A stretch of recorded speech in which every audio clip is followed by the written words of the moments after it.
Hello and welcome to Ticket Manager's All Access interview series, engaging leaders from across the sports marketing spectrum to identify and explore critical issues in the business of sports, entertainment, sponsorship, activation, ticketing, hospitality, and even more. I'm your host, Jim Andrews. Joining me on this episode is Carl Thomas, Senior Vice President of Sales and Platform Development for ASM Global. Welcome, my friend. Thank you so much for joining us. Jim, thank you for having me. Really looking forward to this. Always a pleasure to visit with you. Yeah, likewise. I won't bore the audience with all of the details of how you and I know each other and how far we go back. You have such a wealth of experience in sports and partnerships outside of sports as well, from creating the Bud Light US Triathlon Series to heading partnerships for Universal Studios and all of the things that you've done. People can certainly Google you or check out your LinkedIn if they'd like to know more about that. I also think of you as kind of the Michael Corleone of our business, because it seemed like maybe a couple of years ago you were on to doing some of your own stuff. You have the great podcast, Best Boss Ever, which you were kind enough to have me on as a guest.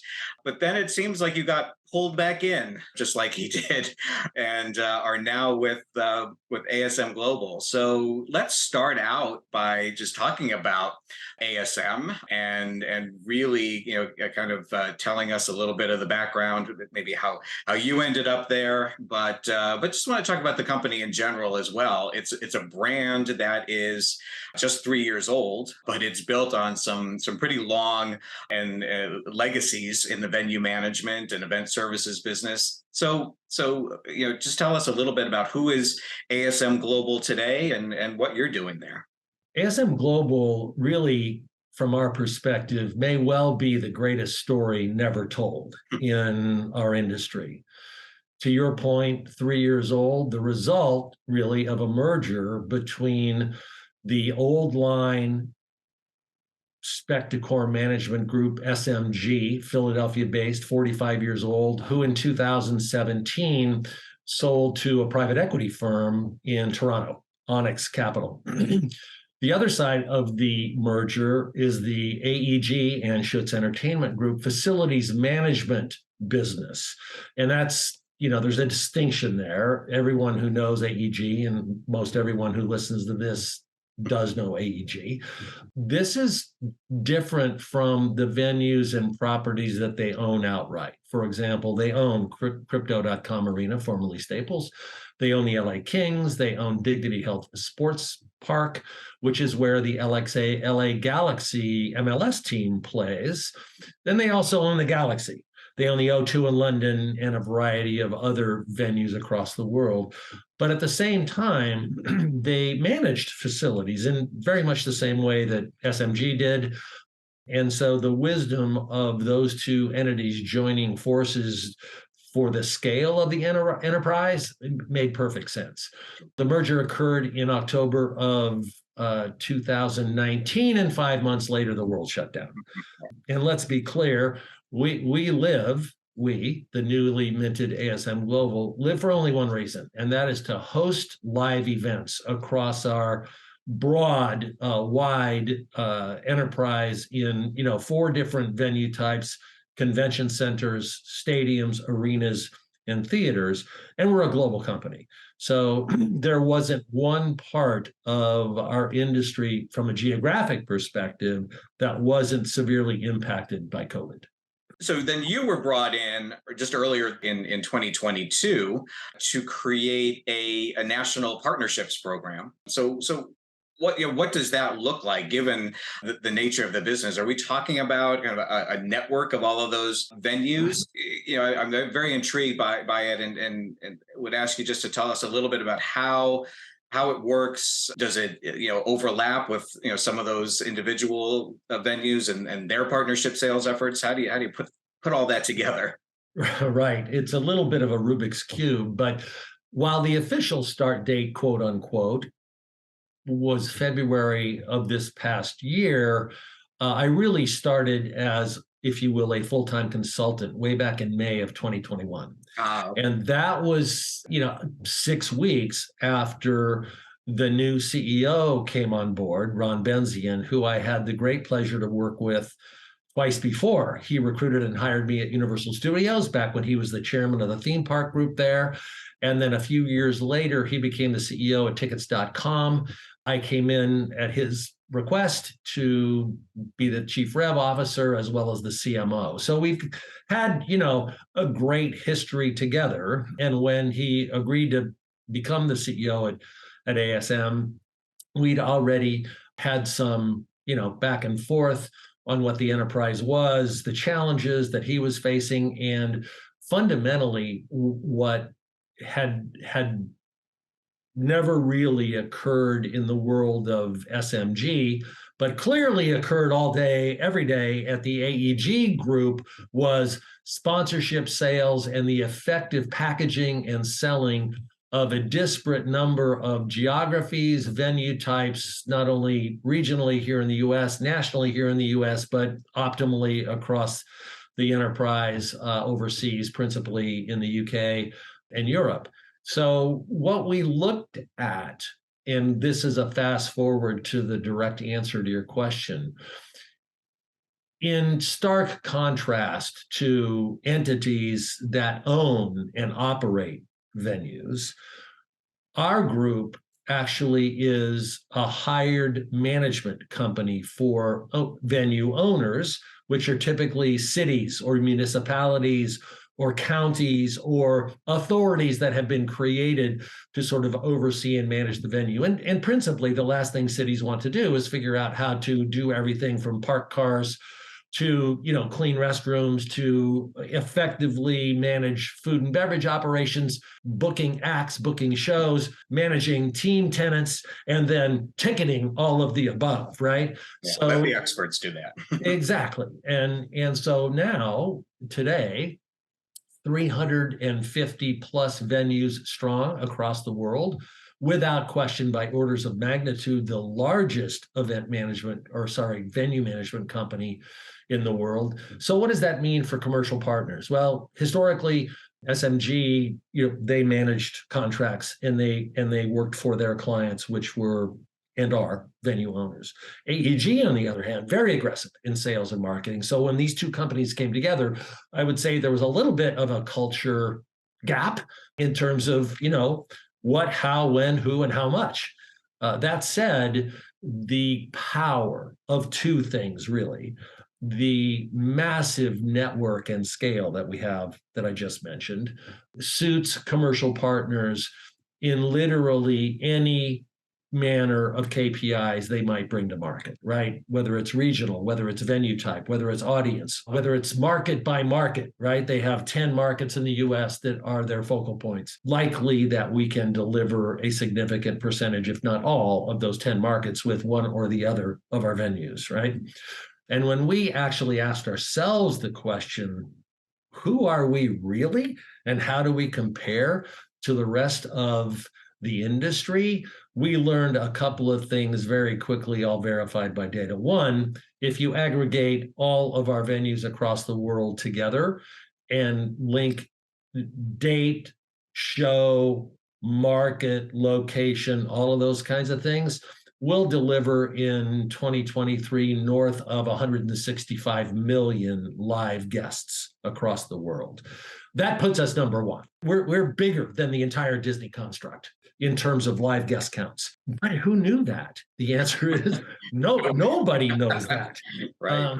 So as we tell our story in the marketplace, we're opening a lot of eyes, awakening a lot of buyers to the opportunity that exists to aggregate geography, aggregate arenas if they want to be in arenas, aggregate multiple venue types, and ultimately bring to bear live audiences that are the lifeblood and the reason why brands sponsor whatever they choose to sponsor, whether it's a venue, an artist, a show, or a team.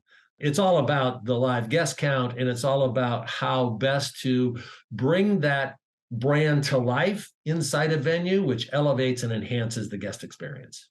So many questions I want to ask you about this because I think it's a fascinating model. And I'll start with, over my career, I've known and worked with some organizations who have attempted to do something similar. not with venues, but maybe with festivals or symphony orchestras, bringing together, let's say, disparate organizations, or in your case, buildings that have different ownership and things like that. And there's definitely a herding cats element to that, to get everybody kind of on the same page. Now that you're into the effort, a year or more, really, have you faced challenges in kind of getting everyone onto the same page?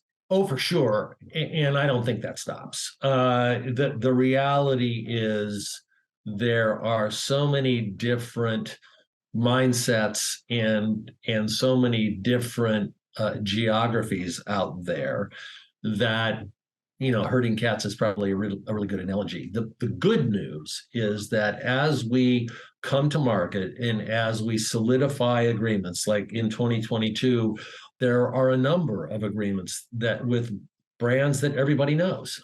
In the same sentence, I will say there are a couple of brands that are less well known. Charge Fuse, as an example, is one. Wicked Kitchen, plant-based protein company, looked at our portfolio, realized that we owned and operated our own food and beverage organization called Savor. We're across 100 venues with that Savor property. And then they realized that there was an opportunity for them to bring to market in a very cool way their offering in the plant-based world. And by the way, we did a lot of homework in plant-based food.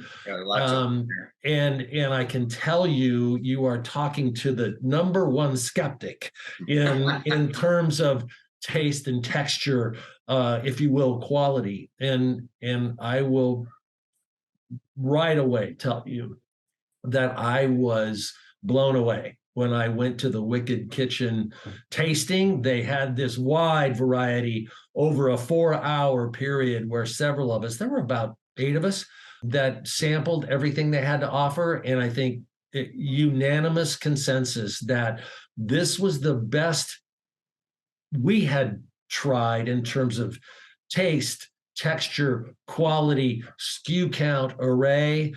That led to a very creative deal that is rolling out across Savor venues as we speak. So yeah, herding cats is a good way to say it. The good news is when you get like-minded cats in the same place and they're generally speaking all happy, all the other cats look around and say, hey, there must be something going on here. Exactly. Yeah. Nothing like success to get people on board. Just tell me a little bit about kind of how you've structured the effort, in terms of the team, how you've been building that out, I know, and then maybe a little bit about how you're taking this to market, because again, it is not a one size fits all proposition, clearly. So just can you talk a little bit about kind of the mechanics of who and how you're going to market with this platform? Right. Our chief commercial officer, Jason Overlander, who I report to and work side by side with, came out of Learfield, right? IMG before that, the NBA before that. So he's got long, deep, wide experience in the space. And in most recently, Learfield doesn't own any venues either. That was all about packaging and so he's very familiar with the challenges of the non-owned venue model, if you will. So we are now 10 people in 3 distinct areas: sales, and back to the AEG partnership, we have 3 designated AEG sellers that still are retained and employed by AEG Global Partnerships, but they are full time assigned to ASM Global.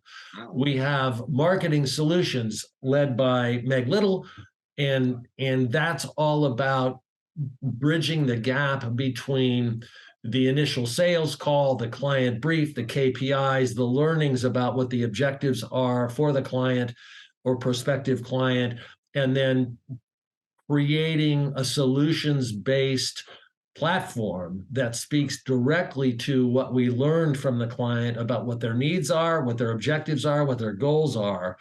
And then that ends up going into our system so we don't surprise our general manager in Baton Rouge at Raising Cane's Arena that we have a Wicked Kitchen deal coming down the pike, and his naming rights partner is fried chicken, right?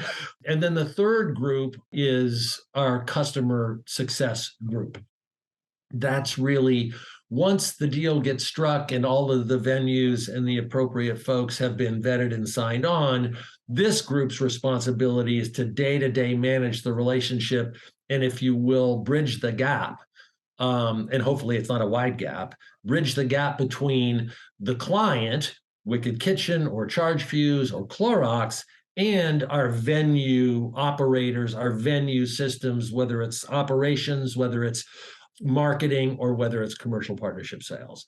So that's the way we're structured. It's three legs of the stool. We sell it, we package it, we integrate it, and then we spend a fair amount of time making sure that we are delivering in hopes over delivering that which we promise to our commercial partners.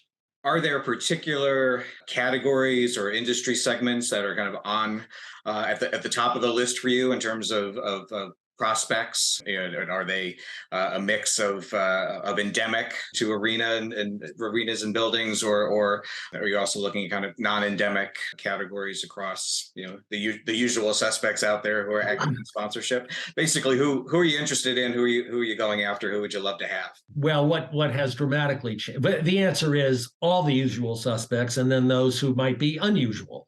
So it's easy to talk about the usual. Where's the unusual? And I think what we've learned over the past, call it 10 years, and more recently, sort of brought to light in the wake of the pandemic and how we all operated, technology, defined however you would want to, from software to hardware to the integration of same, continues to grow and loom, I think, larger in the context of where opportunities are. So using what we all knew, at least you and I knew back in the day, was a hard ticket, right? I mean, it was paper.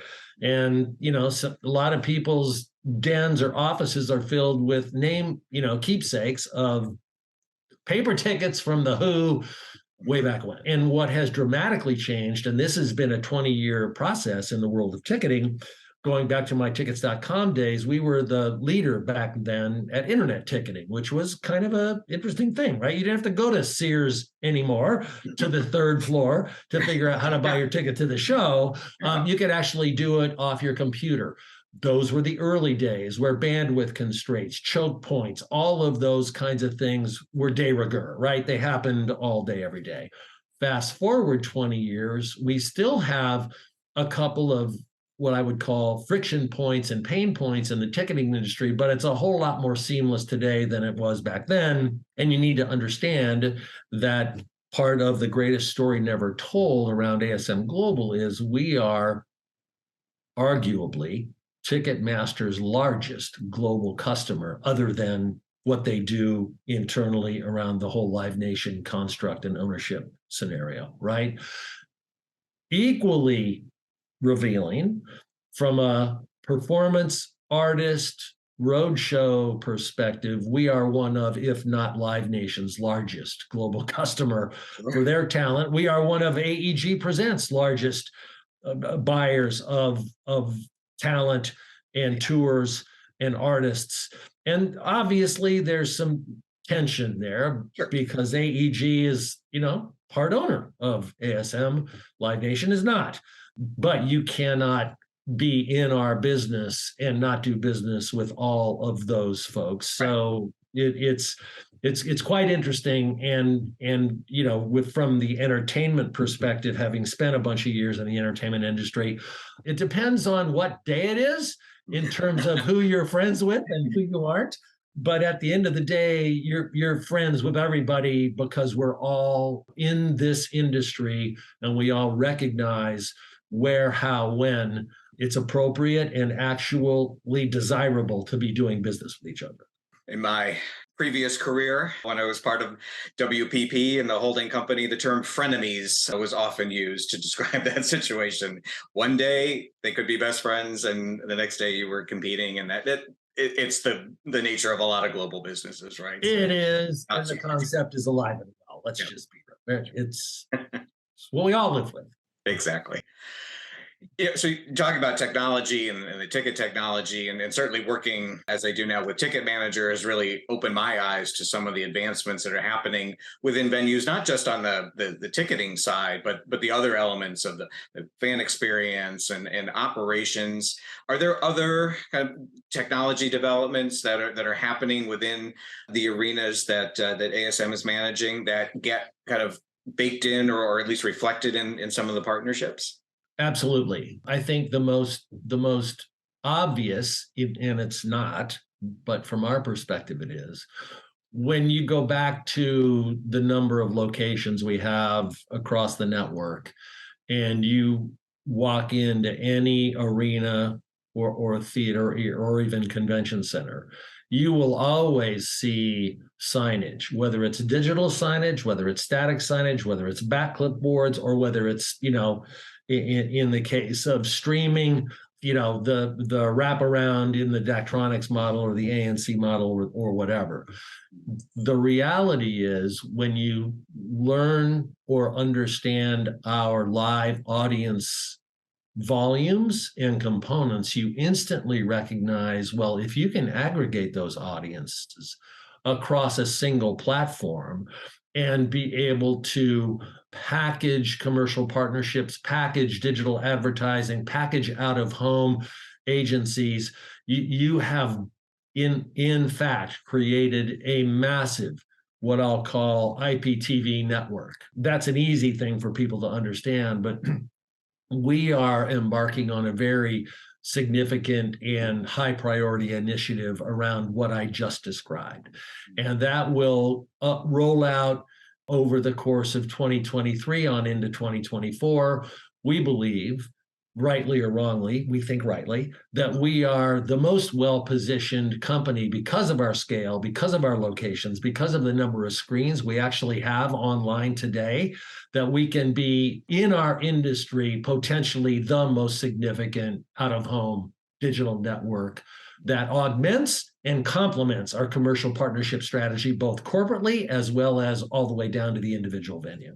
Speaking of big undertakings that are happening next year and beyond, you just had a pretty exciting announcement in Las Vegas, which some people probably saw, maybe others didn't. So, just fill the audience in on what the plans are for Game of Thrones in Las Vegas.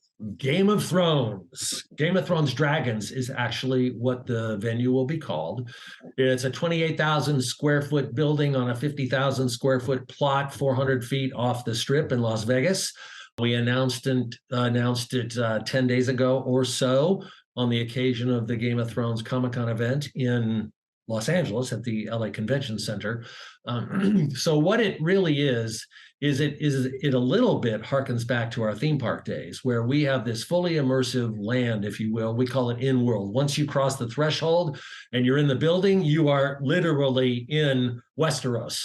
And for all of the Game of Thrones fans out there, and there are a lot of them, Certainly are. This is going to be a truly unique experience, and it's going to leverage and deliver all of the content, all of the IP, from the Iron Throne to the Dragon's Nest where the eggs hatch, all the way to the end game, which is going to be a fully immersive dark ride, if you will, 8K, and it features, all the cool things about the dragons. And by the way, we're leveraging off the recent House of Dragons prequel to Game of Thrones, which aired this past fall. 22 to 25 million viewers per episode, off the chart. We're fully excited about it. And the good news is our managing partner, we are the operating partner. Managing partner, the initial one is in Las Vegas, but they have worldwide rights to this content and the packaging conveyed by Warner Brothers and HBO. So it's very exciting time. It's early. The announcement just occurred. Shovels go in the ground the first week of January, and still a little bit TBD on when the attraction or the immersive experience actually opens. But it's situated about 400 feet off the strip. It's literally right behind what is currently Bally's Casino. Caesars owns that. Caesars is our marketing partner in Las Vegas. Wow. And Bally's is completely being rebranded right now to the Horseshoe, upgrade, facelift, the whole kit. That'll occur over the course of calendar year 2023. So by the time Game of Thrones Dragons opens, it will be a bright, shiny new thing. Not that Vegas needs another bright, shiny new thing, because Oh, sure they do. They could always. yeah, of course they do. There are lots of those, but we feel blessed and really well positioned to, leverage this up, not just in Las Vegas, but around the country. Wow, that's exciting. That really, really is. Carl, before I let you go, I have a question that I love to ask of folks who have been in the partnership game for a while. You and I both qualify for that because I always get a different answer, and I think really interesting perspectives. And basically, the question is it easier or harder now to put partnerships together than it was 20, 30 years ago? I'd love to get your thoughts on that. Well, I could be long-winded on that one, but the simple answer is both. And it really depends, in my view, on the product, the package, the breadth and depth of what your selling proposition is, right? We just talked about all the firsts that ASM Global can bring to bear in the marketplace. That said, it's not that easy a story to tell. We're getting better at it. We understand who we are, and we recognize that there are lots and lots of options for buyers in the marketplace. But I think today, coming out of the pandemic with NewCo, if you will, ASM Global, there are, I think, three very strong tailwinds as it relates to where we are in the marketplace today. One is, in the wake of the pandemic, you had consumers, you, myself, and all of our friends and family, that couldn't go. They couldn't go out. They wouldn't go out. Sometimes it was a choice. Other times it was mandated. But the appetite that's pent up for live shows, live sports, live events in the marketplace is palpable. And you would have seen that in the second half of 2021. The second piece of tailwind is the artists, the teams, the talent themselves.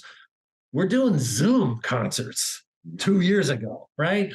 Because that's the only thing they could do. Right. Now they're dying to go out. You just, despite the foibles of the on sale, Taylor Swift 2 weeks ago is arguably, right, the high watermark. And it's not only in terms of volumes, but in terms of pricing and appetite. And she's loving it. And every artist is loving it because it's time to go back and perform in a live setting to live fans who love you. And the third part is this conversation. The sponsors, the commercial partners were also sidelined during COVID. And they are now super interested in getting back in a relevant way into the space they know performs for them against their KPIs. They know that it's highly valuable to reach their target audiences in places where those audiences are emotionally involved, open to the visual, the activation, the elements, the brought to you buys, all of those kinds of things. So I think those three legs of the stool for ASM Global represent, I won't say an easier sell, Jim, because selling in today's marketplace is not easy. It's because of the clutter, right? It's just, so our view is less is more, less noise around what we are bringing to bear. And then the more part for us is the scale, the audience delivery, the audience segmentation, the geographic dispersion, all of those things we think bodes well for our group and the company at large in 2023. Well, Carl, I can't thank you enough for joining me and having this conversation. Really great to learn more about what I think is just it's always exciting when you've got something new coming into the marketplace. And like we said, not necessarily new in terms of the venues themselves and the network, but what you've done in terms of creating this platform and just how you're kind of envisioning, how you've envisioned it and are bringing it to market. Always really interesting for myself, and I think for all of us to hear about it. So I appreciate you sharing all of that with us. Well, my pleasure, Jim. And as always, great to see you, great to hear you, great to have this conversation.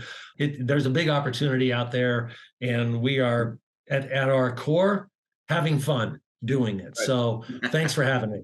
Excellent. And on behalf of Ticket Manager, thank all of you for watching and listening. And please join us again for the next episode in the All Access interview series.